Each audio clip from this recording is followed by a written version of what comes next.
Hi guys, and welcome to All Things English with me, Teacher Leo. Today's lesson is going to be a lot of fun, trust me.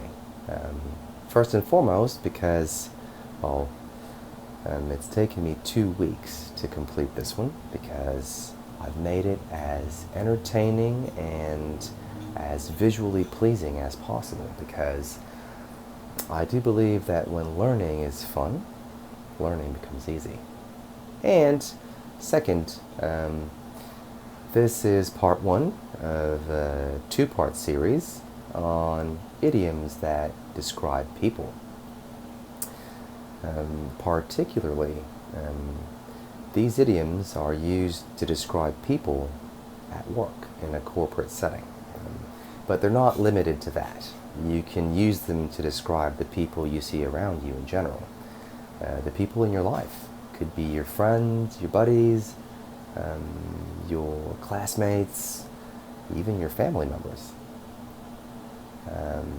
So today we're going to examine the meanings of these idioms. We're going to take a look at how they're used in sentences, and we're going to take a look at their origins or how they came to be. Shout out to my student Özgen, who came up with this idea of looking into the origins of these idioms to better understand them. And really, I think it's a brilliant idea. Thank you, my friends.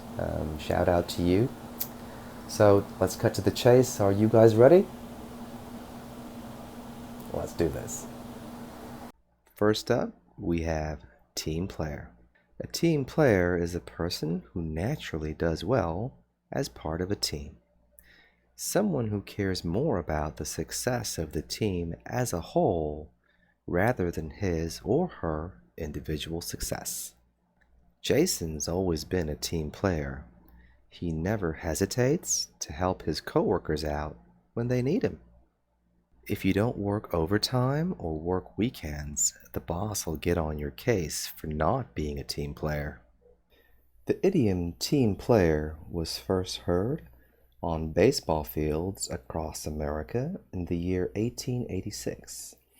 And it's not surprising at all because baseball is a sport that really requires the individual players on a team to work together, almost like different pieces on a chessboard do, in order to achieve victory.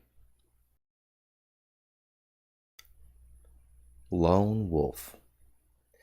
A lone wolf is the exact opposite of a team player. He or she is a person who naturally feels more comfortable doing things alone, preferring to live, work, or relax in isolation. Here's a good example. Tiffany is a bit of a lone wolf. She doesn't really socialize much with the rest of her colleagues unless it's work-related. The idiom lone wolf first appeared in the late 1890s and is derived from a phenomenon in nature regarding the behavior of wolves. Wolves are normally pack animals, but sometimes a wolf leaves the pack and becomes a lone wolf.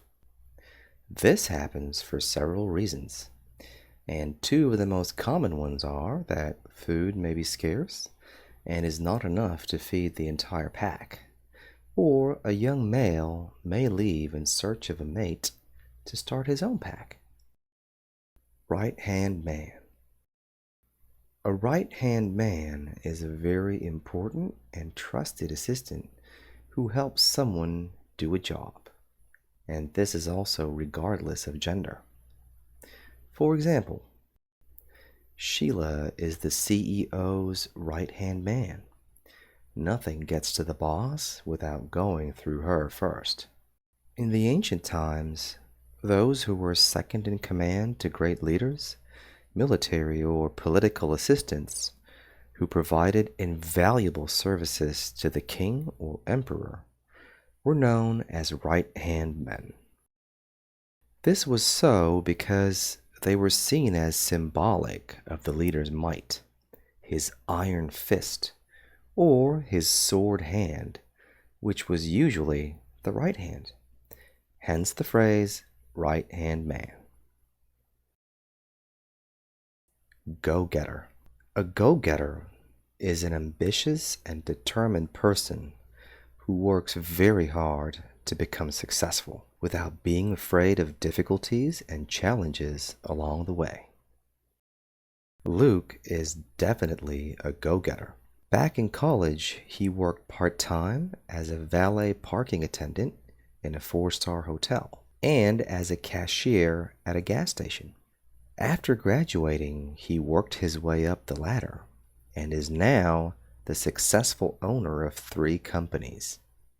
This famous multinational company only hires employees who are go-getters, the type who are motivated, ambitious, and in it for the long run.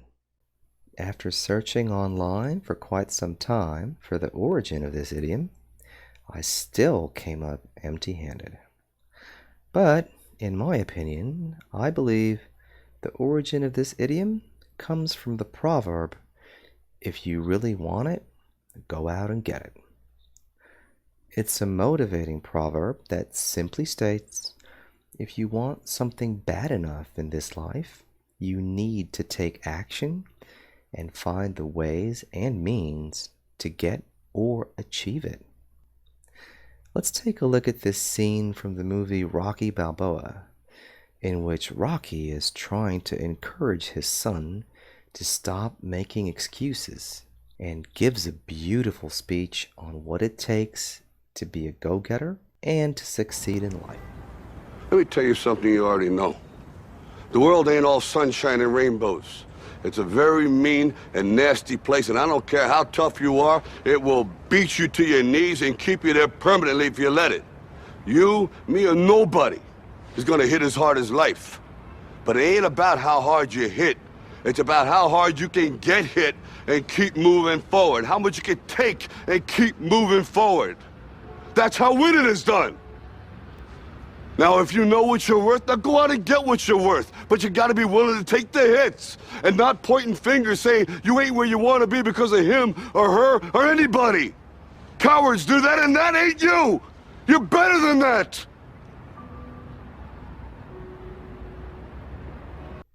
Dark horse. In the UK and the Commonwealth countries, a dark horse is used to describe a person who has a surprising ability or skill, or a person who keeps their skills and talents a secret. Do you guys remember Susan Boyle?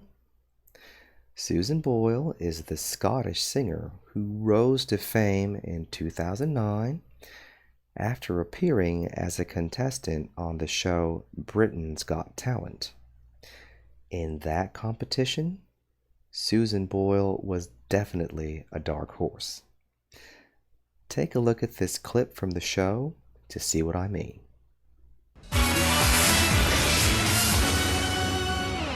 How old are you, Susan? I am 47. And that's just one side of me.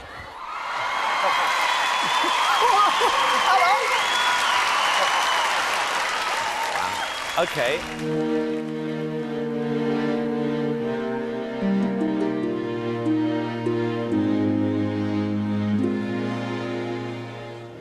I dreamed a dream in time gone by. When folks smiled, I You didn't expect that, did you? Did you? No. In the US, a dark horse applies to a previously unknown or less known person or thing that emerges to prominence in a competition or contest. The phrase is very often used in the world of politics or in professional sports. For those of you who watch the NBA, I'm sure you know who Jeremy Lin is. Let's take a look at this clip and see how this dark horse rose to fame. It was the year 2012 on the 4th of February. Sunday night. The New York Knicks were on their back legs and had just stumbled into Madison Square Garden, having lost 11 of their previous 14 games. They were pitted against the lowly New Jersey Nets and had to make a win, but things were still not pretty for them. After the first quarter of play, they were behind 30-20, and it was becoming increasingly clear that a drastic, desperate move was necessary. Coach Mike D'Antoni, out of options and prepared to do anything, decided to send his third-string point guard, an Asian basketballer called Jeremy Lin, who very few people knew about, into the game. Coach D'Antoni had no choice. He had tried everything and nothing was working. This was his only card. However, his only option turned out to be his best option, and that desperate decision became one of the most unbelievable moments in NBA history. Jeremy Lin turned that night on its head, and we all witnessed the birth of the Linsanity phenomenon. That night, he played 36 minutes, scored 25 points, and issued 7 customized assists that led to a 99-92 victory against the New Jersey Nets. The origin of the phrase dark horse began as a horse racing parlance for a racehorse that little was known about, so was difficult to place betting odds on. The figurative use later spread quickly to other fields. Jack of all trades. This phrase is used to describe a person who is skilled at many different things. Here's a good example. I'm grateful that my husband is a jack of all trades. It saved us a lot of money when it came to renovating our house. The origin of jack of all trades dates back all the way to the 14th century. As a derivative of the common name John, back in the day, Jack was used to describe the common man. So the phrase was used to describe the common man of that time who, out of necessity, had to work several jobs in order to earn a decent wage. These jobs usually required manual labor, and in a way were related to each other, like carpentry, construction, and metalsmithing being the most common ones. But here's the thing. The complete phrase was originally used to describe a legendary playwright who at that time was virtually unknown. He was always hanging around the theaters, learning all he could about his craft. He'd help with the stage, the set, the costumes. He would remember lines, try acting and directing. And interestingly enough, this jack of all trades was in fact William Shakespeare. The complete phrase, by the way, is a jack of all trades is a master of none, but oftentimes better than a master of one. Self-made man. A self-made man is a person who achieves success through his or her own hard work to come up the social, economic, or financial ladder by oneself without asking for or taking any help. My son is clear about wanting to become a self-made man. He doesn't want any financial help from me. A self-made man would understand the value of his empire more than anyone else, simply because it was he who worked hard to create it. Self-made man is a classic phrase coined on February the 2nd, 1842, by Henry Clay in the United States Senate, used to describe individuals whose success lay within the individuals themselves, not with outside conditions. Benjamin Franklin, one of the founding fathers of the United States, has been described as the greatest example of the self-made man. Inspired by Franklin's autobiography, Frederick Douglass developed the concept of the self-made man in a series of lectures that spanned decades, starting in 1879.